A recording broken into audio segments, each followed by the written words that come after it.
Bonjour et bienvenue dans ce tuto pour savoir construire son propre plan de salle sur Eventim-Lights et pouvoir donc vendre les événements en placement numéroté. Alors cette vidéo, elle a pour objectif de simplement pouvoir vous montrer globalement comment utiliser le plan de salle. Donc c'est une présentation un petit peu générale des fonctionnalités qu'il y a. Pour les plans de salle qui sont un petit peu plus particuliers, donc avec par exemple une partie des sièges en impair, une partie en pair, des sièges arrondis, une partie avec des tables, de la fosse et du gradin, etc. Ce sera abordé aussi, mais pas en détail. Il y aura des vidéos spécifiques à ces plans de salle-là qui seront faites à chaque fois. Pareil pour les stades de foot par exemple, ou de sport plus généralement. Alors pour commencer à vous présenter du coup l'outil, j'ai commencé par vous parler de la partie gauche ici, qui va vous permettre de venir créer vos éléments. Donc blocs de sièges, tout simplement des rangées de sièges, un peu comme des gradins, rangées et espacement des sièges. La fosse, ça va être une capacité, on va dire, je veux qu'il y ait tant de personnes qui puissent être dans cette zone-là, dans cette catégorie-là, mais on ne va pas venir attribuer des sièges. Et après, il est possible également de faire des tables rondes ou carrées que vous pouvez modifier. Vous pouvez modifier où les gens sont assis à chacune de ces tables. Ici, vous pouvez également ajouter dans la partie mise en page des formes pour rendre votre plan de salle un petit peu plus joli et pas uniquement fonctionnel. Donc des ronds, des rectangles, des lignes, des polygones, du texte, des images et évidemment des modèles aussi. Donc on a des terrains de sport qui sont pré-rentrés dans Eventim-Light et sinon on a aussi des espèces d'icônes avec les entrées-sorties, des escaliers, des toilettes, etc., que vous allez pouvoir venir intégrer aussi à la taille que vous voulez. Pour les points d'intérêt, je reviendrai dans la vidéo un petit peu plus tard dessus. Donc on va commencer tout simplement dessus par créer une scène. On va pouvoir venir la prendre et la mettre de la couleur que l'on veut. Donc ici on voit que ma scène elle est transparente, je vais venir autoriser le remplissage et je vais venir choisir une couleur. Donc là par exemple bleu, très bien. Et je vais venir ajouter un texte dessus en disant que c'est la scène. Pareil, je vais pouvoir venir choisir la couleur de mon texte. Là, je vais le mettre blanc. Ça me va très bien. Par la suite, je vais venir pouvoir créer des blocs de sièges, donc juste devant la scène. Donc un ici et un là. Je vois qu'à tout moment, j'ai mon nombre de sièges total qui est inscrit ici et que quand je clique, j'ai le nombre de sièges sélectionnés également. Ce qui va être intéressant ici, quand on regarde sur un bloc, ça va être de pouvoir venir renommer le bloc. Donc par exemple, parterre gauche. Et ici, parterre droit. Et ça va être de pouvoir venir ajouter des rangées ou en supprimer. Là, en l'occurrence, je vais m'en supprimer une et ajouter ici des rangées si j'en ai envie. Ça va être aussi possible de venir espacer les sièges comme on le veut. Donc là, en l'occurrence, moi j'ai choisi une unité de mesure qui est en centimètres. Vous pouvez aussi le faire en pixels. Mais si vous voulez que votre unité de mesure reflète votre plan, vous pouvez venir aussi espacer vos sièges et vos rangées en utilisant ces curseurs-là. Vous allez pouvoir également venir choisir si vous voulez que vos sièges soient en quinconce ou tout simplement alignés. Moi, dans mon cas, je préfère qu'ils soient alignés. Et si vous voulez que vos sièges soient dans un format arrondi, vous allez tout simplement pouvoir venir cliquer ici et inscrire un numéro ici. Plus le numéro est élevé, plus vos sièges sont en format arrondi. La compression, c'est ce qui permet que vos sièges aient une forme de V en quelque sorte, donc que le premier rang soit plus serré que le rang à l'arrière, par exemple. Donc comme ici, même si on montre que c'est un petit peu grossièrement fait, globalement, voilà à quoi ça peut ressembler. En double-cliquant sur un des blocs, vous allez pouvoir venir ouvrir ce qu'on appelle la vue bloc, qui va venir vous permettre de changer la numérotation, par exemple, ou le nombre de sièges qu'il y a dans une seule rangée. Donc en cliquant sur le nom de la rangée, moi qui ai en l'occurrence le numéro 1 ici, je vais pouvoir venir vraiment modifier le nombre de sièges qu'il y a dans cette rangée, et je vais pouvoir venir en rajouter si j'ai envie aussi. Et vous pouvez tout simplement quitter le mode bloc ici en haut.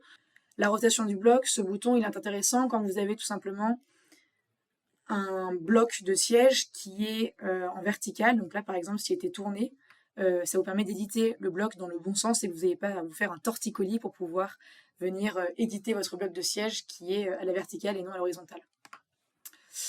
Je vois ici que ma numérotation ne me convient pas puisque j'ai à nouveau le numéro 1 qui commence ici. Or, ce n'est pas ce que je souhaite avoir. Je vais tout simplement venir double-cliquer sur mon bloc. Attention à ne pas sélectionner un seul siège, mais bien l'ensemble du bloc. Cliquez sur changer la numérotation des sièges, indiquer que le siège de départ, c'est donc le numéro 9, et cliquer sur changer la numérotation des sièges qui va venir me changer l'ensemble des premiers numéros de sièges. Et maintenant, quand je quitte mon édition bloc, je vois qu'elle est bien dans le bon sens. Toujours dans la partie visibilité en termes de blocs, vous allez pouvoir également venir changer la numérotation de vos rangées ici. Donc tout simplement en double-cliquant sur votre bloc, vous allez pouvoir aller dans Nom et vous allez pouvoir choisir si vous souhaitez qu'elle parte du début de la scène ou de l'arrière, ou inversement, et vous allez pouvoir venir choisir si vous voulez que ce soit des numéros ou des lettres. Ici, en départ, si je mets A, ce qui va suivre automatiquement, ça va être des lettres. Pareil pour l'incrément, si vous voulez sauter qu'il y ait uniquement des numéros pairs ou des numéros impairs, l'incrément, si on a un incrément de 2, on voit bien que ça fait A, C, E, et donc on saute une lettre sur 2. Moi, je souhaite laisser un incrément de A. Là, quand je dézoome, je vois que j'ai mes numéros qui ne s'affichent pas au bon endroit au bon moment. Alors, je vais remettre mes numéros 1, 2, 3. Je préférais avoir mes numéros qui s'affichent sur la droite de mon bloc. Pas de problème, je peux tout simplement cliquer sur ce bouton-là. Ou alors, je peux en avoir même mes numéros de chaque côté du bloc. Moi, dans mon cas, je préfère tout simplement le mettre ici. Voilà pour la partie numérotation. Globalement, ce qui va être intéressant également, ça va être de venir rajouter un point d'intérêt. Donc un point d'intérêt, c'est tout simplement l'endroit où, selon vous, les places sont les meilleures. Et en rajoutant un point d'intérêt, vous allez voir qu'automatiquement, on voit ici que les meilleures places s'affichent en rouge et les moins bonnes s'affichent en bleu. Alors cette visibilité-là, elle ne sera pas disponible pour les spectateurs, elle est uniquement pour vous en interne, mais elle permet tout simplement que pour les spectateurs qui ne choisissent pas leur place directement sur le plan en sélectionnant la place B4 par exemple, mais en prenant le choix rapide, ils aient la meilleure place qui leur soit allouée dans la catégorie qu'ils ont choisie. Vous pouvez venir choisir quelles places sont les meilleures et sont les moins bonnes une à une si vous le souhaitez. Typiquement, s'il y a un happening pendant le spectacle et que cette place-là est particulièrement bonne, en double-cliquant dessus, en venant sélectionner une des places, en changeant son attribution, le plus elle est proche de 0, le meilleur elle est. Donc moi, si je mets une attribution à 50 par exemple, je vois que ma place elle s'affiche désormais en rouge et qu'elle est donc considérée comme très bonne. Voilà, vous allez pouvoir également faire du placement mixte, donc intégrer du numéroté avec du non numéroté. Pour créer une fosse ou du placement debout ou non numéroté, rien de plus simple. Vous créez tout simplement une fosse, vous pouvez la renommer d'ailleurs fosse. Et vous pouvez indiquer la capacité que vous aimeriez qu'il y ait à l'intérieur. Donc là, par exemple, moi, je voudrais qu'il y ait 100 places. Et voilà, j'aurai directement 100 places qui sont disponibles au moment de la réservation. Vous pouvez également venir créer des tables.